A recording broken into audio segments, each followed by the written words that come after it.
Voy a introducir yo la hora de la siesta, así que espero que no os aburráis demasiado en este ratito y sobre todo invitaros un poco a reflexionar sobre pequeñas pautas que podemos hacer para mejorar la ciberseguridad en nuestras empresas. Intentaré ser bastante rápida. Bueno, suelo poner esta ficha que es un poco el quién soy yo, básicamente para que lo sepáis. Quienes no me conozcáis, pues me dedico al derecho tecnológico.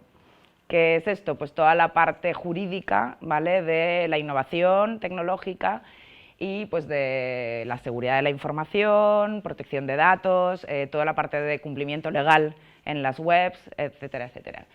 Bueno, participo en un montón de saraos porque al final son de todos los sitios a los que me llaman, estoy siempre encantada de colaborar y generar un poco conocimiento y demás, así que bueno, pues, lo tenéis un poquito por ahí. Actualmente estoy trabajando en Iberus Tecnología, que es una empresa de Zaragoza, que se dedica al desarrollo de software, temas de hardware y que tenemos una división concreta de derecho digital que aplica todas estas cuestiones. Bueno, os voy a poner un pequeño vídeo porque lo descubrí hace muy poco y me gustó muchísimo, ¿no? La pregunta es, ¿está mi empresa en riesgo? Generalmente nosotros tenemos la tendencia a pensar que siempre hay empresas o personas con un potencial de riesgo más alto que el nuestro. Y bueno, pues nosotros venimos aquí a demostraros que en realidad todos somos un foco de ataque bastante fácil, salvo que pues minimicemos todas esas vías de acceso. Entonces vamos a ver si nos funciona el vídeo. No sé si se verá con la luz. Hurricane Sandy hit the east coast of the United States with destructive force. Sandy clearly demonstrated how vulnerable modern society is to extreme weather conditions and the following consequences. New York City was affected by a series of unfortunate events that led to a subsequent domino effect, which made the catastrophe difficult to manage. Power failure caused by flooding and high winds affected server rooms and other key technical infrastructure, rendering several of the telephone exchanges useless. Other telephone exchanges were overloaded, and it was very difficult to get through to get assistance on the phone or on the internet. The flooding also affected power supplies. Without power, most things do not function. The consequences in New York were serious because major parts of the information and telecommunication infrastructure were affected. But what about Denmark?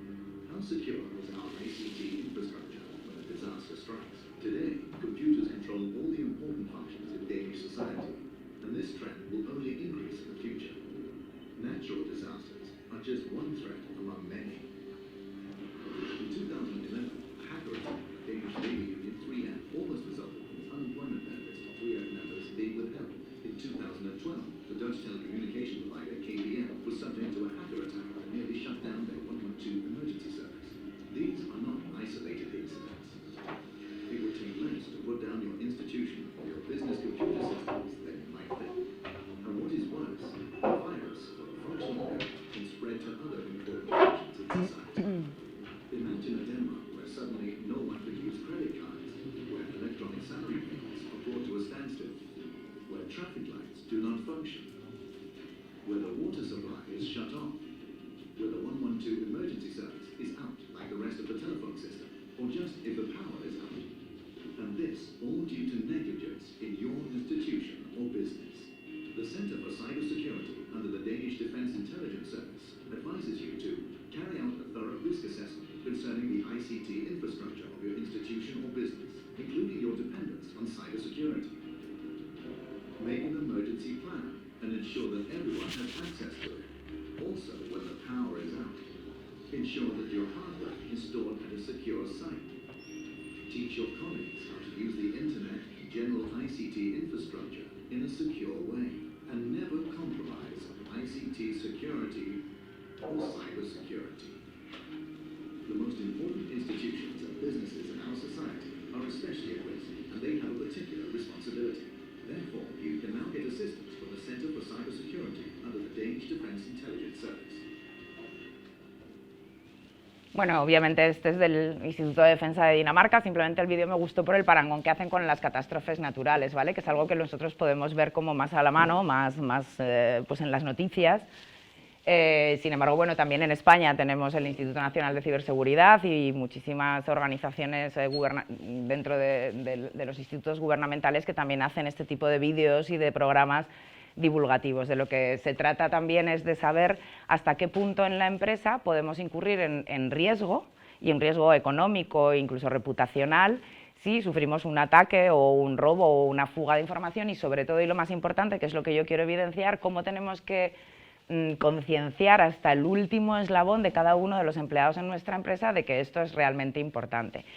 Bueno, más o menos ya me conocéis por lo que os he contado, no sé exactamente a qué sector se dedica cada una de las empresas que estáis aquí, sin embargo, aunque no voy a hacer con esto ningún tipo de estadística, sí que voy a hacer unas cuantas preguntas que si queréis vais levantando la mano o si no, no, pero es simplemente invitar un poco a la reflexión de a ver hasta qué punto de todas estas preguntas que yo voy a hacer, vosotros vayáis diciendo esto sí que lo tengo, esto no lo tengo, mira, en esto igual tengo que apuntarme para ver o bien de qué va o cómo lo puedo mejorar, ¿vale? Y a partir de ahí empezaremos un poco ya lo que es la estructura directa de la charla. Obviamente yo creo que todos en nuestras empresas tenemos un equipo informático, ¿verdad?, tratado por persona distinta que seamos nosotros mismos como dueños de la empresa, seguramente. ¿O hay aquí más personas de seguridad informática? ¿Alguien se dedica a la seguridad informática en la empresa? ¿Sois más los dueños de vuestra propia empresa? ¿Sí? Bien, ¿tenéis un plan de seguridad de datos corporativo conocido por todos los empleados? ¿Lo tenéis estructurado? ¿Sabéis qué hacer con cada uno de los datos de vuestra empresa y con vuestros equipos?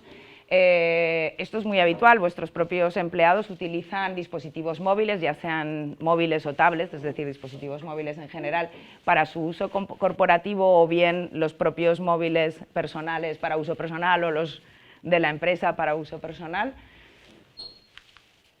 ¿Soléis conectar a la wifi pública o consultar, pues por ejemplo, banca electrónica, hacer transacciones a través de banca electrónica en algún tipo de wifi pública?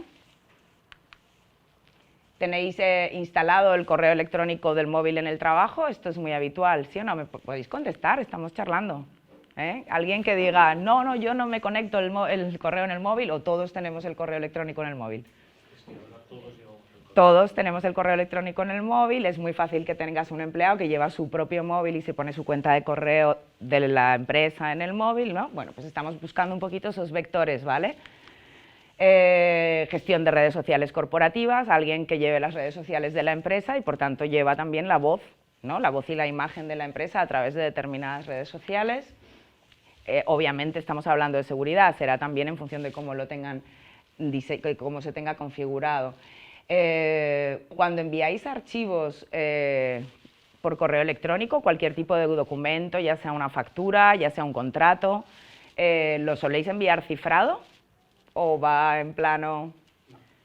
¿No? Vale, lo digo porque luego os explicaré cómo se hace y veréis que es muy, muy fácil, ¿vale? Los archivos en dispositivos de USB tampoco, doy por hecho que tampoco se suelen cifrar. Bueno, esto debería ser un sí. Tenemos antivirus, ¿vale?, para los ordenadores, firewall o cortafuegos, y en los móviles, porque solemos tener muy bien equipados a nivel de seguridad los antivirus y el firewall de los equipos de sobremesa, pero no así en los móviles, ¿vale? Y hoy en día está todo conectado. Las actualizaciones las llevamos al día o nos da muchísima pereza cada vez que nos dice que el equipo se tiene que actualizar y que tenemos que reiniciar en algunos casos. Bien. Contraseñas. Utilizamos la misma contraseña para todo y la dejamos marcada por defecto para facilitarnos la vida cada vez que entramos en algo. Bien. Contraseña de acceso al móvil, o sea, la típica contraseña de bloqueo, desbloqueo, ¿vale? Incluso, pues eso, para periodos de inactividad. La wifi, le cambiamos el nombre que viene por defecto a la wifi, al router. Eso sí, bueno, ahí vamos mejorando. Soporte cifrado de los equipos, es decir, una clave de acceso inicial antes de la clave típica de Windows, por ejemplo, o sea, 2 claves de acceso para cifrar los equipos. Esto es interesante porque cada vez que nos roban el móvil es lo primero que nos piden en cualquiera de las denuncias que vayamos a poner en Guardia Civil o en Policía. ¿Tenéis el número de email de vuestros móviles guardado? ¿Lo sabéis?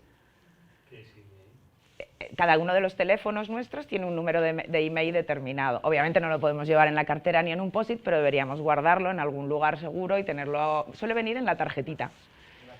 Sí, en la caja. Y si vas a poner una denuncia diciendo me han robado el móvil o me lo he dejado en un bar y quiero ver si me aparece, lo primero que te van a preguntar es eso. Es interesante, ¿verdad? ¿Realizáis copia de seguridad de los archivos?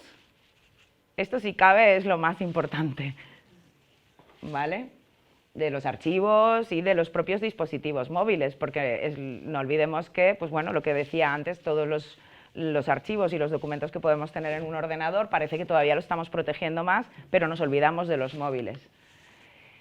¿Sabéis lo que es la autenticación a 2 pasos en las cuentas, pues por ejemplo en Gmail o en Hotmail, en las cuentas de correo, en algunas redes sociales? Esa segunda contraseña que te solicita, sí, es una contraseña que te envía por SMS al móvil, además de la contraseña de acceso, ¿vale? ¿Eso qué quiere decir? Que cualquiera puede robarnos o sustraer o obtener de algún modo nuestra contraseña de acceso a una cuenta, pero sin embargo a la vez tendrá que tener nuestro teléfono en mano porque tiene que recibir un SMS para poderlo introducir. Es como un doble factor de autenticación y es una medida de seguridad más.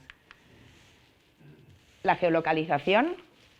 Esto es muy habitual, porque para irnos a Zaragoza y a una dirección le ponemos el Google Maps y tenemos ya estupendamente geolocalizado. Tenéis siempre geolocalizado no solamente el teléfono, sino cada una de las aplicaciones que tenemos en los dispositivos, o la activáis solamente cuando lo necesitamos.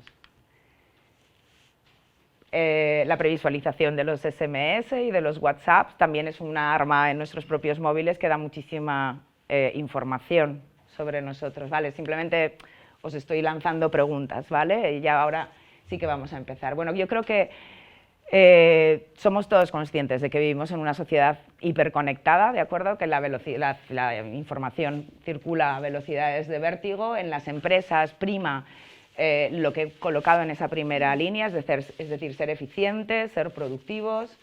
Desde luego ahora ya incluso la flexibilidad horaria y la flexibilidad laboral, los dispositivos móviles y el hecho de que nuestros empleados puedan trabajar desde casa nos favorece a esa flexibilidad y la movilidad. Y desde luego las TIC, es decir, todo lo que es tecnologías de la información y de la comunicación y los propios ordenadores, la informática en sí nos ha mejorado en cuanto a esa eficiencia y productividad y también en cuanto a ser capaces de gestionar la información de una forma mucho más eficiente. Pero también tenemos que ser conscientes de que tenemos serias obligaciones de las que además responde no solamente la empresa, sino los propios directivos de las empresas y los administradores, de protección de esa información, de la propia información de nuestros clientes y proveedores, ya no solamente protección de datos que influye a personas físicas, sino el deber de confidencialidad respecto de otras empresas. Obviamente hemos estado comentando también respecto de las preguntas que os hacía, que ahora ya somos todos trabajadores multidispositivo y por tanto esto nos ofrece la necesidad de también una multiprotección, es decir, lo que os comentaba, protejamos también los dispositivos móviles. Incluso en las empresas que me dan respuesta en plan, no, nosotros sí que tenemos los ordenadores cifrados, sí que tenemos las claves de acceso diferentes y tenemos unos códigos de acceso y un plan de seguridad de la información que nos dice quién puede entrar a qué parte de la información de la empresa, etcétera, etcétera, etcétera. Tienen siempre alguna posibilidad de ser un vector de ataque y es que la parte más débil en seguridad, y os lo diremos generalmente todos, lo habréis oído, que el eslabón más débil siempre son las personas. Es decir, a nosotros, por ejemplo, nos ha pasado, es decir, dedicándonos a la seguridad de la información, ha habido pues, el virus de correos, que no sé si habréis oído hablar de él. ¿Habéis oído hablar de él? Bueno, es un correo electrónico, entonces, claro, un despacho, una empresa de temas de abogacía que, de hecho, pues, envía muchos requerimientos por burofax, por correo electrónico, a correos, ¿vale? Utilizamos correos como una herramienta más a través del correo electrónico y de pronto un día entra un correo electrónico y lo recibe una de las secretarias que, bueno, pues le parece un correo habitual, viene de correos, ¿no? Entonces, con el logo de correos, era estructurado perfecto, de hecho no parecía en un lenguaje traducido extraño, nada. Lo único extraño era la URL, era la propia URL a la que aparecía y la propia dirección de correo, pero ella ni se lo planteó. Y obviamente pinchó y obviamente era un phishing, ¿vale? Que trajo consigo un ransomware, que es un tipo de virus que os explicaré después, que lo que hace es cifrar la información y pedirte un rescate por esa información. Inmediatamente te paraliza la producción, o sea, dependiendo, en este caso era un despacho de abogados, pero estuvimos 4 horas viendo a ver qué podíamos hacer con eso y sabiendo de lo que tratábamos. ¿Qué ocurre? Que nosotros teníamos una copia de respaldo, teníamos una copia de seguridad y sabíamos que ese virus en concreto no nos robaba los datos, lo que hacía era cifrárnoslos y pedirnos una contraseña para descifrarlos. Pero bueno, nos pedía 10.000 euros por la broma.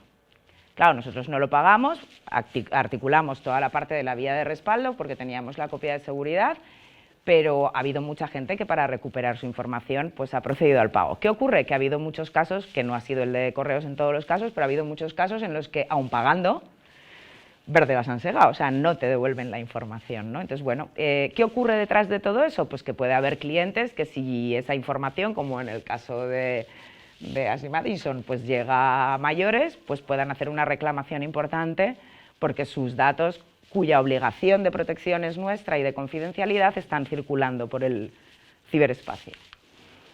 Con lo cual, importantísimo seguir protegiendo también los dispositivos móviles, ya que los tenemos conectados a información de la empresa, no solamente los nuestros, sino de todos los trabajadores que tengan capacidad de tener sus correos electrónicos vinculados. La protección de los dispositivos USB, bueno, pues eso, nosotros solemos no confiar de dispositivos USB que no sean propios, y aun con todo en los propios la recomendación es cifrar los archivos. Os diré cómo, pero por ejemplo un documento de Word es muy fácil, en las opciones generales se le da a guardar como, ¿vale? Opciones generales, y te pide poner una contraseña de lectura y una contraseña de apertura. Eso que hace que si el USB se te cae o te lo roban o lo dejas en el bar, la información que va contenida dentro, el que lo coja y quiera leerla, pues tendrá que saberse esa clave o lo va a tener bastante más difícil, al menos, que si va libre, ¿no? Es una opción. Bien, como os decía, cualquier posibilidad, o sea, basta que cualquier virus entre en contacto con un dispositivo móvil para que, pues, mediante técnicas de ingeniería, que pues para nosotros quizás no, pero para los ciberdelincuentes son relativamente fáciles, infecten toda la red de datos de nuestra empresa y, por tanto, entramos en riesgo de incumplimiento de nuestro deber de confidencialidad, del deber de secreto, porque tener en cuenta que pueden llegar a contratos que tengamos con otros clientes, y desde luego de protección de datos, así como nuestra reputación, que muchas veces la dejamos de última, pero bueno, es importante, en un momento determinado, no es que a la empresa tal le han atacado y se ha quedado con toda su base de datos de clientes y proveedores en vacío, y además la están utilizando pues para vender esos datos o para extorsionar a su vez a terceros. Bueno, pues nos dejan en un papel bastante complicado. Es cierto que no existe la seguridad absoluta en seguridad informática, pero bueno, igual que tampoco existe en la vida real la seguridad física. Lo único que podemos hacer es intentar minimizar esos riesgos siendo preventivos, ¿vale? Y luego sabiendo también cómo reaccionar ante una posible incidencia.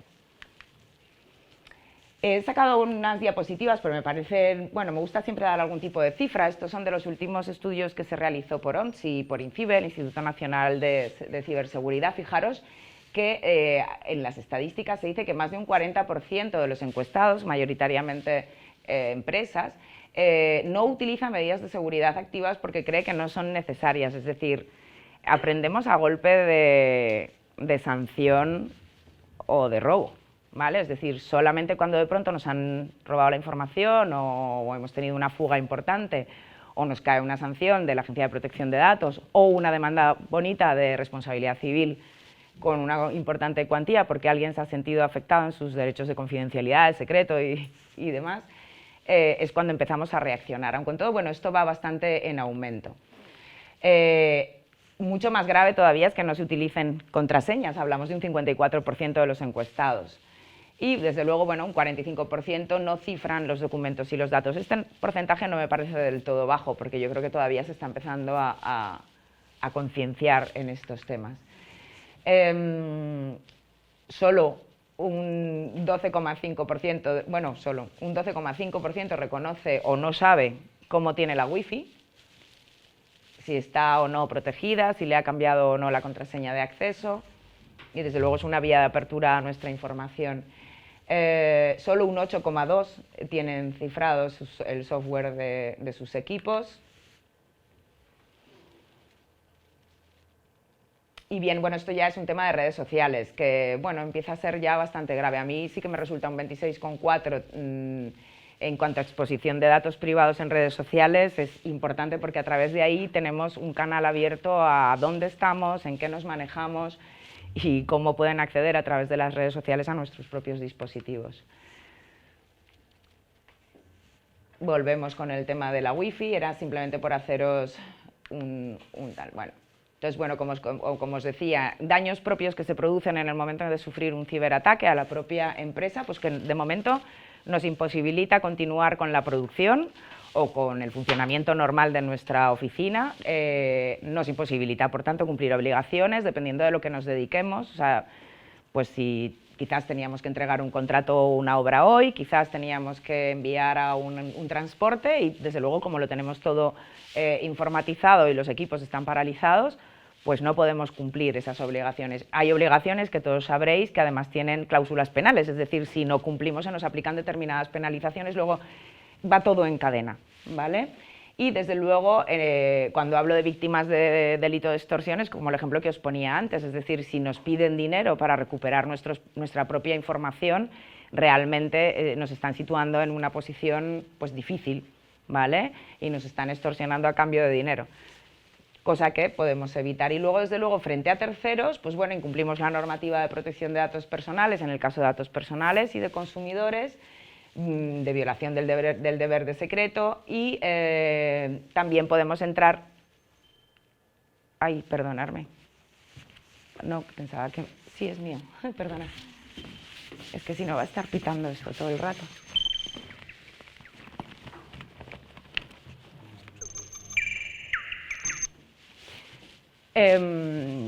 Y en temas de competencia desleal, por lo que os decía, es decir, si de pronto roban o hay una fuga de datos sobre contrataciones, nos pueden reclamar por competencia desleal y eso tiene unas consecuencias bastante graves. Estamos hablando, además, que es cierto que bueno, la Agencia de Protección de Datos no está sancionando de oficio a pequeños, respecto de pequeños incidentes, pero sí que, obviamente, sí a los grandes, y sí que atiende las denuncias de los ciudadanos. Es decir, si hay alguien que denuncia que en un momento determinado sus datos han aparecido donde no debían, o bien incluso que les estamos enviando correos electrónicos sin tener su consentimiento, etcétera, etcétera, actúa sí o sí, ¿vale? Y bueno, es generalizando porque hay muchas, pero bueno, las sanciones están más o menos establecidas entre bueno, hay un rango de 3.000 a 40.000 y otro rango de 40.000 hasta 300.000 euros. Entonces, bueno. ¿El consentimiento tiene un tipo de caducidad? No, el consentimiento, ¿para qué? ¿Para las comunicaciones comerciales, por ejemplo?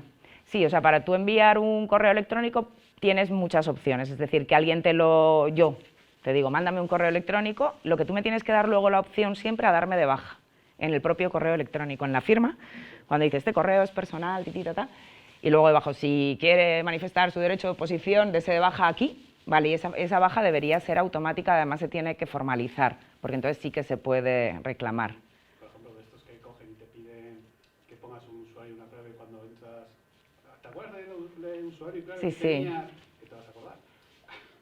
Bueno, normalmente te tienen que dar la opción de recuperar tu contraseña, ¿no? Pero, por ejemplo, te voy a poner un ejemplo yo misma, que hace poco pues me cambié de sitio de trabajo y, bueno, pues todas las suscripciones que tenía, entre otras cosas, suscripciones de trabajo y otras como que un día cogí un viaje en Atrápalo, ¿vale? Tú coges un viaje en Atrápalo y inmediatamente, porque lo hacen muy mal, o sea, lo hacen incumpliendo la ley, no te dan la opción de poner el aspa en sí, quiero recibir comunicaciones comerciales, sino que te las mandan por defecto. Esa es la parte que hacen mal, ¿vale? O que hacen incumpliendo la ley.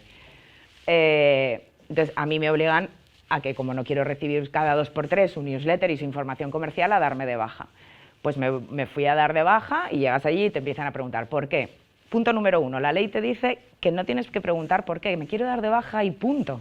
Y además me quiero dar de baja automática, ya me daré de alta cuando quiera, por la razón que sea. Bueno, ellos te dan una serie de razones. Marcas una y no tiene un botón de enviar. No existe ese botón de enviar, ni de aceptar, ni de nada. Entonces, claro, empecé a reclamar, al final, pero claro, reclamé y me puse burra porque soy yo, porque me dedico a esto, pero juegan con que muchas veces el usuario se cansa y dice, ¿va a estar yo perdiendo el tiempo en mandar un correo a Atrápalo y tal? Pues sigo recibiendo la newsletter y la sigo eliminando. Claro, entonces, con el tiempo, pues bueno, pues al final yo sí que crucé un escrito a la Agencia de Protección de Datos y me garantizaron que iban a abrir un expediente. ¿Por qué? Porque si yo estoy diciéndoles a mis clientes que tienen que cumplir para dormir tranquilos, hombre, me parece fatal que Atrápalo no haga lo mismo, ¿no? Por decir algo. Entonces, la única manera de divulgar también y que se predique con el ejemplo es ese. A tu pregunta, sí, o sea, es para siempre hasta tanto no muestren la oposición. Es decir, si yo te digo que sí es sí, hasta que te diga que no.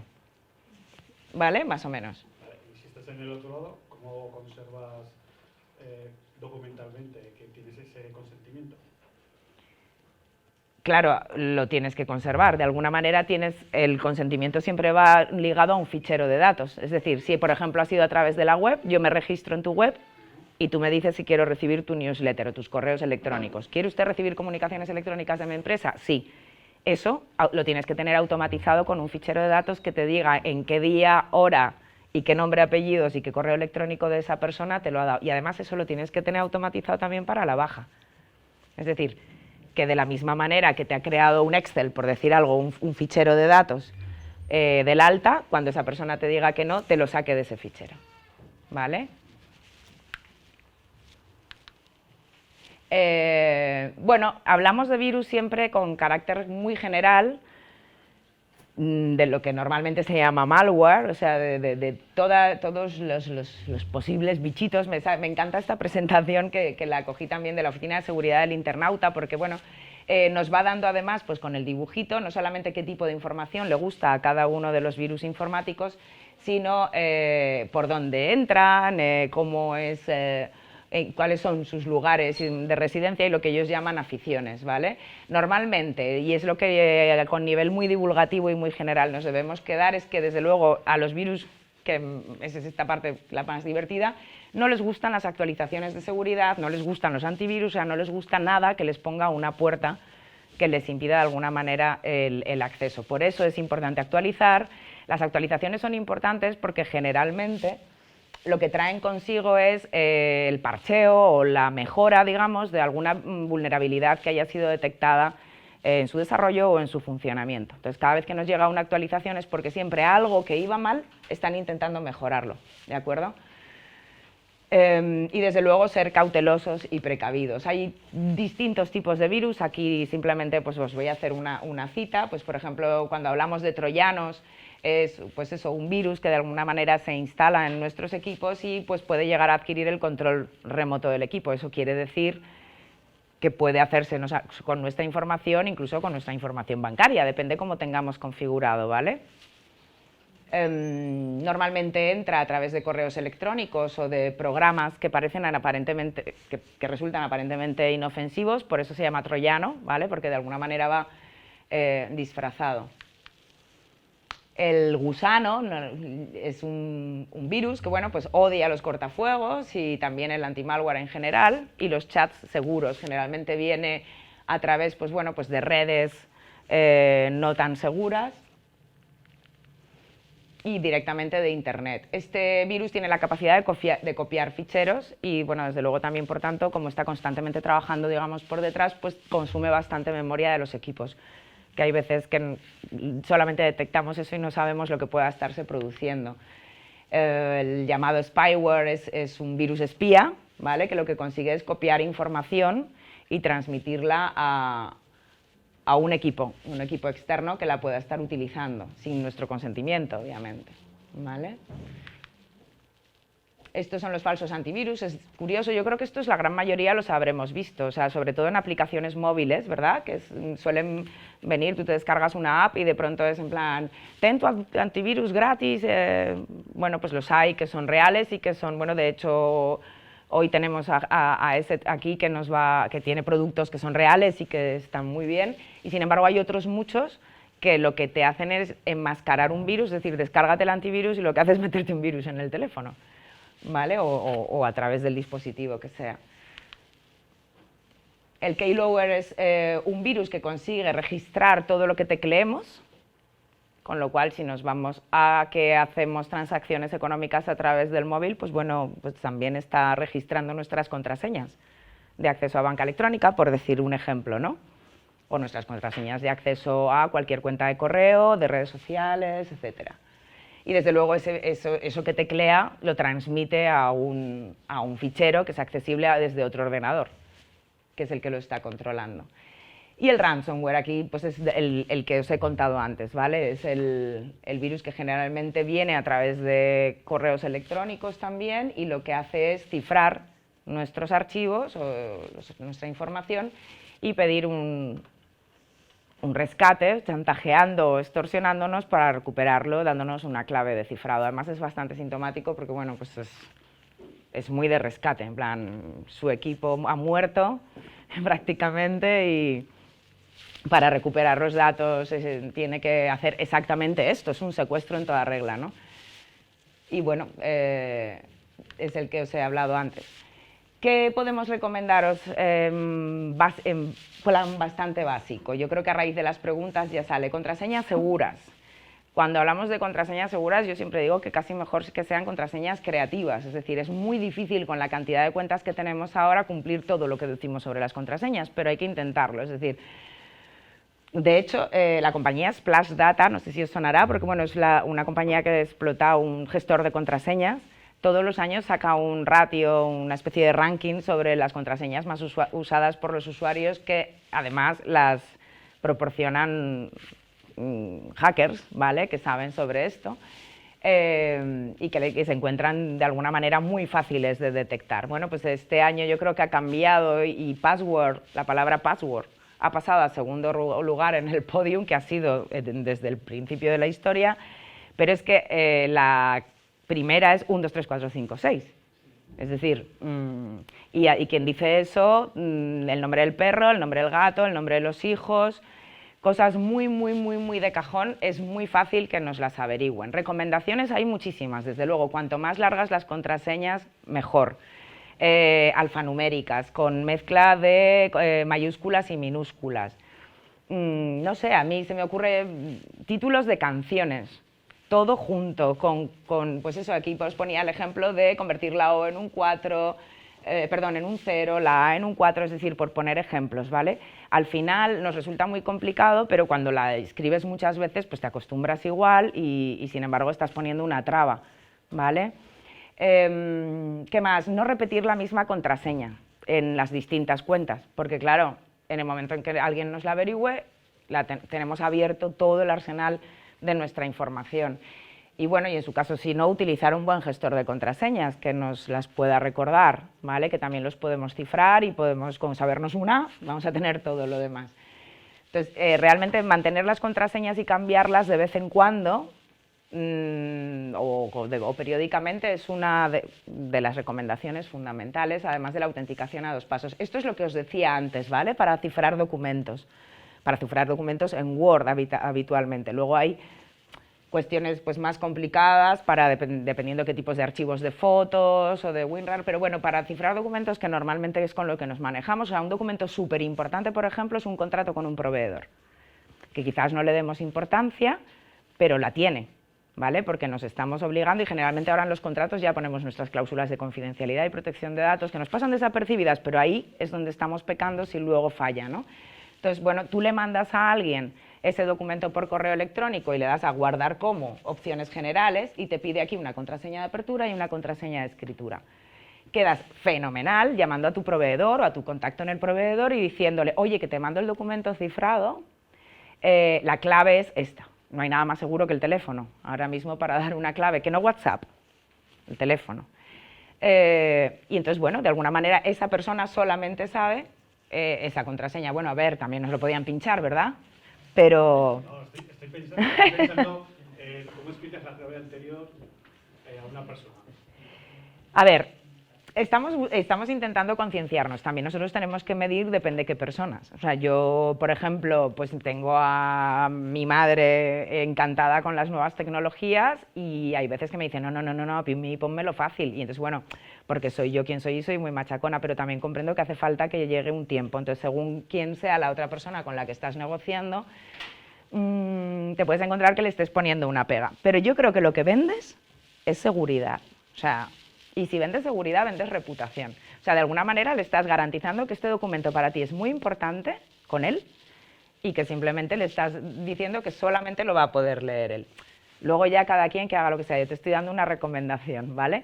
Sobre todo si va por correo electrónico y más si no tienes el correo electrónico del equipo cifrado, etcétera, etcétera, o no lo tienen ellos. Y sobre todo si va en un pendrive, por ejemplo, ¿vale? Guardar un archivo en un pendrive, yo lo hago y lo haría, pero es mi recomendación. Lo que quiero que sepáis es que es fácil, que de pronto tenéis contratos muy habituales con gente y no os apetece o no os interesa, es vuestra decisión. Pero que si os veis en un momento determinado en algo que tenéis que garantizar ese tipo de seguridad, pues bueno, es una opción muy cómoda, que no tenéis que comprar un producto para ponerle una clave, ¿vale? Que lo tenemos en Word. Mantener los equipos, los antivirus y los dispositivos, los antivirus, tanto en los equipos como en los dispositivos móviles, es lo que os decía, generalmente antivirus tenemos en los ordenadores, pero en los dispositivos móviles la mayoría de la gente no. La mayoría de los móviles actualmente además nos proporcionan la posibilidad de cifrar el móvil, es decir, de tener una clave, tú lo apagas y tienes una clave y luego tienes la clave de desbloqueo, es decir, esa doble clave que ponemos en los equipos cuando los ciframos también en los móviles. ¿Qué ocurre? Que si lo pierdes o te lo roban, pues es más difícil que accedan a él, porque tendrían que saberse las dos claves de acceso o descifrarlas de alguna manera. ¿Qué ocurre también? Que muchas veces lo quieres recuperar y aunque lo tengas geolocalizado no te lo pueden averiguar porque el caco no lo enciende, no lo consigue encender, que también nos ha pasado, ¿vale? Es decir, no, denuncié el robo del móvil, sí, no, lo estamos intentando por la geolocalización y en cuanto se encienda por el email lo vamos a detectar por la primera antena por la que pase, ya, pues que no lo consiguen encender. Entonces, bueno, seguridad y comodidad, lo comentábamos, están muy reñidas. Es decir, probablemente tú digas, bueno, perdí el móvil y perdí 500 euros, pero no perdí la información, ¿vale? De la otra manera, seguramente perderás las dos cosas. Por la mayoría de los móviles luego te dicen que aparecen por Colombia o al día siguiente. Bien, sí, esto ya lo he comentado, el cifrado de los equipos, dispositivos y demás, las copias de seguridad, súper importante, acordaros del caso de ransomware, muchas veces es nuestra salvación, ¿vale? Y bueno, la respuesta más evidente a la hora de un ciberataque, pues normalmente es pedir ayuda experta, pues eso, a alguien que se dedica al asesoramiento jurídico en materia de ciberseguridad y en seguridad informática. ¿Por qué? Porque a la hora de denunciar no siempre los protocolos están muy claros de cómo actuar, pero desde luego sí que nos van a pedir determinadas pautas y determinadas pruebas que, como ya no estamos hablando de probar los papeles que hay en un cajón con firma manuscrita, sino que estamos hablando de archivos contra la nube o pues con firma digital o de correos electrónicos, pues hay que saber bastante bien cómo articular esa prueba con soporte digital, es importante, ¿vale? Entonces sí que es importante saber, bueno, esto ha sido lo que ha ocurrido, cómo vamos a mitigar la situación, pero desde luego también cómo vamos a poderlo probar. ¿En qué nos ayuda la parte técnica, la parte de seguridad informática, de los ingenieros de seguridad de la información? Es sobre todo en determinar el alcance de la infección, es decir, ¿qué ha pasado? O sea, ¿se ha infectado solo tu ordenador o con eso se ha infectado toda la red de datos y por tanto tenemos un incidente de mayor calado? Inmediatamente lo que hacen es articular pues, las copias de respaldo si las hay, ¿no? Seguir ese plan de seguridad de la información que se pueda tener establecido. Yo os lo recomiendo porque es la manera de dormir tranquilos y garantizar la continuidad del servicio. Pero siguen estudiando a ver cómo contener esa infección, dependiendo de cuál haya sido su estructura y mitigándola. Desde luego denunciar y, si ha habido un error, aprender de ello. Creo que he ido rápido, no sé ni cuánto tiempo he estado. ¿Bien? Vale, estaba medido. Bueno, he puesto el fin con el interrogante porque yo creo que esto no termina nunca, es decir, constantemente. A mí, bueno, de hecho no me gusta nada cuando me dicen que soy experta en seguridad de la información porque más bien me considero una constante aprendiz, o sea, aquí estamos, Internet no duerme, con lo cual estamos constantemente todos los días recibiendo noticias de que algo nuevo se ha creado y generalmente no muy bueno, entonces, pues bueno, es algo que no acaba nunca. Quizás lo que como empresarios sea más interesante es, bien, sí, estar bien asesorados, pero también tener esa avidez de decir, ostras, ¿qué ha pasado en las noticias? Ha habido un ataque a una empresa de Egea, me comentaban, y ha sufrido tal. ¿Qué le habrá pasado?